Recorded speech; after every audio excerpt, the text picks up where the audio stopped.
मेरे प्यारे बच्चों, आप कैसे हो? मैं हूँ आपकी मुनमुन मौसी। और हाँ, आज मैं एक नई स्टोरी लेके आई हूँ। लेकिन उससे पहले आपने वो तीनों ज़रूरी काम कर लिए हैं क्या? और नहीं किए तो झटपट करके अपने बेड पर आ जाइए। आज की हमारी स्टोरी का नाम है रंगों का महत्व यानी इम्पोर्टेंस। आपकी लाइफ में कलर्स की क्या इम्पोर्टेंस है, ये स्टोरी से आप सीख सकते हैं। तो इस स्टोरी के अंदर एक मेन कैरेक्टर है जिसका नाम है कोला। एक बार एक कौवा जिसका नाम कोला था, उड़ते उड़ते कुछ घरों के ऊपर से निकल रहा था।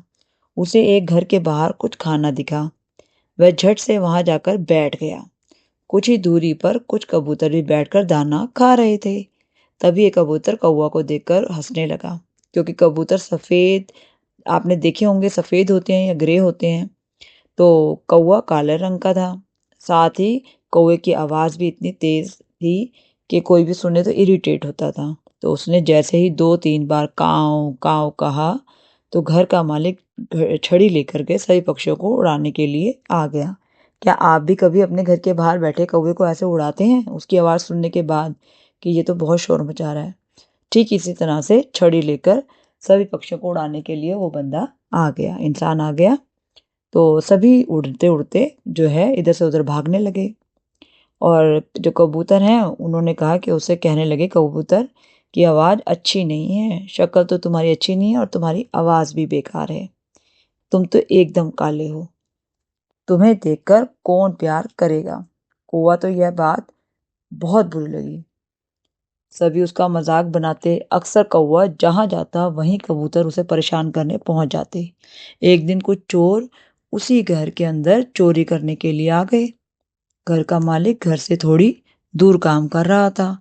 कौवा घर के ऊपर खूब तेज तेज काव काव करके चिल्लाने लगा। घर के मालिक दूर से सब कुछ देख रहा था। पहले तो उसने देखकर भी अपने काम में लगा रहा। पर जब कौवा जोर जोर से घर के ऊपर शोर मचाने लगा, तो उस आदमी को समझ आ गया कि कुछ तो गड़बड़ है। वह जल्दी से घर आया और चोरों को मार मार कर घर से बाहर भगाया। कोला भी अब उन चोरों को अपनी चोर से मारने लगा। चोर जल्दी से भाग गए।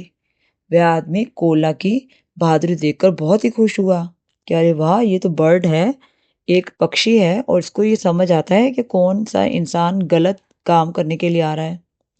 अब वह कोला को खाना देता और उसके लिए उसने एक छोटा सा घर भी बनवाया। और आपको हैरानी होगी, उसी आदमी ने उस कोए का नाम कोला रखा था। अब कोला बहुत खुश था। उसे पेड़ों पर घोंसला बनाने की जरूरत भी नहीं थी।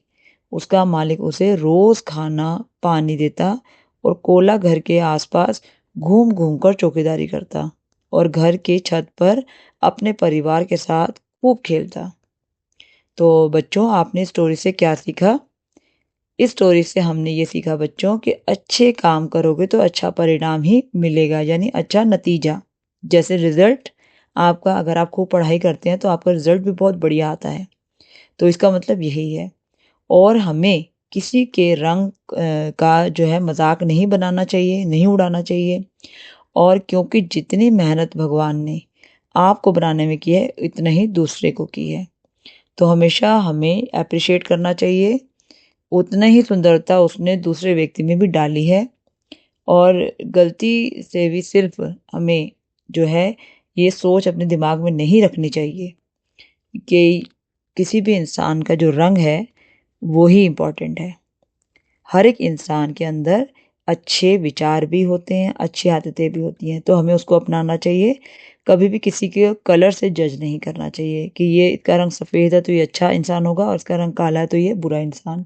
तो आपको ये सोच को, अगर आप रखते हैं ऐसी सोच, तो उसको बदलिए कि एक इंसान दिखने में अगर बुरा है तो नेचर वाइज भी बुरा होगा, ऐसा नहीं है। तो आज की कहानी हमारी यही ख़त्म होती है बच्चों। हम मिलेंगे अगली स्टोरी के साथ ठीक रात को 9 बजे। गुड नाइट मेरे बच्चों।